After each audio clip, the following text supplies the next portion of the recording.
चलिए आज आपको ले चलते हैं पंचतंत्र की एक बहुत ही पुरानी कहानी में। ये कहानी है ताकत की, डर की और एक ऐसे धोखे की जिसने ना सब कुछ बदल कर रख दिया। सोचिए जरा, क्या ऐसा हो सकता है कि जंगल का राजा जो सबसे ताकतवर माना जाता है वो एक मामूली से बैल से डर जाए? सुनने में अजीब लगता है ना? पर यही सवाल इस पूरी कहानी की जड़ है। तो चलिए अब कहानी में सीधे गोता लगाते हैं। कल्पना कीजिए एक घने जंगल की। वहां का राजा था एक बहुत ही ताकतवर शेर। लेकिन बाहर से वो जितना ताकतवर था ना, अंदर से एक अनजाना सा डर उसे खाए जा रहा था। अब इस कहानी में ना 4 किरदार बहुत अहम हैं। सबसे पहले तो है पिंगलक, हमारे जंगल के राजा। फिर आता है संजीवक, एक तगड़ा बैल जो बेचारा भटक गया था। और फिर है 2 गीदड़ भाई। एक है दमनक जो बहुत ही चालाक और कह सकते हैं मौके की तलाश में रहता है, और दूसरा है करटक जो थोड़ा समझदार और शांत है। तो हुआ कुछ यूं कि संजीवक, जो एक हादसे के बाद जंगल में अकेला रह गया था, वो धीरे धीरे वहां का हरा भरा चारा खाकर भाई बहुत ही हट्टा कट्टा और ताकतवर हो गया। और फिर एक दिन शायद अपने अकेलेपन में या अपनी ताकत के जोश में उसने इतनी जोर से दहाड़ लगाई कि पूरा का पूरा जंगल कांप उठा। और मजे की बात देखिए, राजा पिंगलक ने आज तक ऐसी कोई आवाज सुनी ही नहीं थी। वो तो बुरी तरह डर गया। सोचिए, जंगल का राजा एक आवाज से इतना घबरा गया कि वो पानी पीने गया था, पर बिना पानी पिए ही अपनी गुफा में जाकर छिप गया। और ये सब कौन देख रहा था? वही 2 गीदड़ भाई, दमनक और करटक। अब करटक तो समझदार था। उसने कहा, अरे भाई, हमें इस पचड़े में नहीं पड़ना चाहिए। लेकिन दमनक, अरे उसकी आंखों में तो एक अलग ही चमक आ गई थी। उसने मन ही मन सोचा, एक होशियार सेवक सिर्फ पेट भरने के लिए राजा के पास नहीं रहता। राजा का ये डर, ये तो मेरे लिए बहुत बहुत बड़ा मौका बन सकता है। और बस यहीं से दमनक ने अपना खेल शुरू कर दिया। एक ऐसा खेल जो जंगल के 2 सबसे शक्तिशाली जानवरों को आमने सामने लाने वाला था। दमनक ने अपनी चाल चली।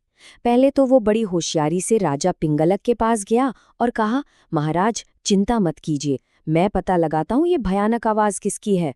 फिर वो गया संजीवक के पास और उसे तसल्ली दी, डरो मत, राजा तुम्हें कोई नुकसान नहीं पहुंचाएगा। इस तरह उसने दोनों के मन का डर निकाला और उनकी एक मीटिंग फिक्स करवा दी। और इसके बाद जो हुआ ना, वो तो किसी ने सोचा भी नहीं होगा। शेर और बैल, मतलब पिंगलक और संजीवक, इतने पक्के दोस्त बन गए, इतने गहरे दोस्त कि अपना सारा टाइम साथ ही गुजारने लगे। एक दूसरे को किस्से कहानियां सुनाते, सलाह मशवरा करते, और देखते देखते उनकी दोस्ती की मिसालें पूरे जंगल में दी जाने लगीं। लेकिन कहते ना, जहाँ गहरी दोस्ती होती वहाँ कभी कभी जलन की परछाई भी पड़ जाती है। और बस यहीं से कहानी ने एक बहुत ही दुखद मोड़ ले लिया। अब हुआ क्या कि राजा पिंगलक को संजीवक की कंपनी इतनी पसंद आ गई कि वो बाकी सबको भूल ही गया। यहाँ तक कि दमनक को भी भाव देना बंद कर दिया। अब सोचिए, जिस दमनक ने ये दोस्ती करवाई, वही अब अकेला और फालतू महसूस करने लगा। बस उसके दिल में जलन की आग भड़क उठी। और फिर दमनक ने अपना जहरीला खेल खेलना शुरू कर दिया। वो चुपके से पिंगलक के पास गया और उसके कान में फुसफुसाया, महाराज, मुझे आपको एक बहुत जरूरी चेतावनी देनी है। संजीवक, वो आपको धोखा देने वाला है और आपका राजपाट छीनने की पूरी प्लानिंग कर रहा है। और ये कहकर वो सीधा भागा भागा गया संजीवक के पास, और वहां जाकर देखो कैसा झूठा नाटक किया। बोला, मेरे दोस्त, मुझे तुम्हारे लिए बहुत बुरा लग रहा है। राजा तुम्हारी ताकत से जलता है और वो छिपकर तुम पर हमला करने का प्लान बना रहा है। तो देखा आपने, दमनक ने झूठ के बीज तो बो दिए थे। अब तो बस जहरीली फसल के उगने का इंतजार था। उसने दोनों दोस्तों के दिमाग में शक का एक ऐसा मकड़ जाल बुन दिया था जिससे बाहर निकलना लगभग नामुमकिन था। और अपने इस धोखे को 100% पक्का करने के लिए उसने एक आखिरी सबसे खतरनाक चाल चली। उसने शेर से कहा, महाराज, ध्यान रखना, जब वो पास आएगा ना तो हमला करने के लिए अपने सींग आपकी तरफ करेगा। और फिर बैल के पास जाके क्या बोला, दोस्त संभल के रहना, जब तुम शेर को देखोगे तो वो गुस्से में अपनी पूंछ पटकेगा और पंजे उठाएगा तुम पर झपटने के लिए।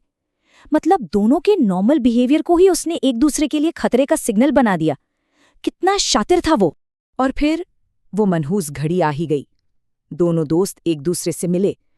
शेर के मन में तो शक था ही, तो वो थोड़ा बेचैन होकर अपनी पूंछ हिलाने लगा। उधर बैल ने पूंछ हिलते देखी तो उसे लगा ये तो हमले का सिग्नल है। उसने भी बचाव में अपने सींग आगे कर लिए। बस दोनों ने ठीक वही देखा जिसके बारे में दमनक ने उन्हें पहले से ही भड़का रखा था। एक ही पल में सालों की दोस्ती हवा हो गई और उसकी जगह ले ली डर और बेहिसाब गुस्से ने। और इसके बाद जो नहीं होना चाहिए था वो हुआ। एक भयानक लड़ाई छिड़ गई। वो दो दोस्त जो कल तक एक दूसरे पर जान देते थे, आज एक दूसरे की जान के दुश्मन बन गए थे। और आखिर में ताकतवर शेर ने अपने ही प्यारे दोस्त संजीवक को मार डाला। लड़ाई तो खत्म हो गई। जंगल में फिर से सन्नाटा छा गया। पर यह कोई जीत वाली शांति नहीं थी। ये एक बहुत बहुत गहरी हार का सन्नाटा था। अपने दोस्त की लाश के पास खड़े होकर राजा पिंगलक का दिल मानो टूटकर बिखर गया। उसे तब जाके एहसास हुआ कि उसने कितनी बड़ी गलती कर दी। सिर्फ सुनी सुनाई बातों में आकर बिना सोचे समझे अपने सबसे सच्चे दोस्त की जान ले ली। वो तो पछतावे में जल रहा था। और उधर चालाक दमनक, उसने तो चुपचाप राजा के सलाहकार के अपनी कुर्सी वापस हासिल कर ली। तो इस पूरी कहानी से हमें सीखने को क्या मिलता है? देखिए, कुछ बातें बहुत साफ हैं। पहली ये कि हमेशा ध्यान से देखो कि आप सुन किसकी रहे हो। दूसरी बात, हर सुनी हुई बात खासकर गॉसिप पर आंखें बंद करके यकीन मत करो। तीसरी और शायद सबसे जरूरी, जब भी गुस्से में या डरे हुए हो कभी कोई बड़ा फैसला मत लो। और आखिरी बात ये कि झूठ के सहारे तोड़ी गई दोस्ती से बड़ा नुकसान कुछ भी नहीं होता। ये कहानी जाते जाते हमारे लिए एक बहुत ज़रूरी सवाल छोड़ जाती है। सोचिए, अगर कोई आपके पास आकर आपके किसी अच्छे दोस्त के बारे में कुछ बुरा कहता है, तो उस वक्त सही काम क्या होता है? आपका पहला कदम क्या होना चाहिए? इस पर सोचिएगा ज़रूर।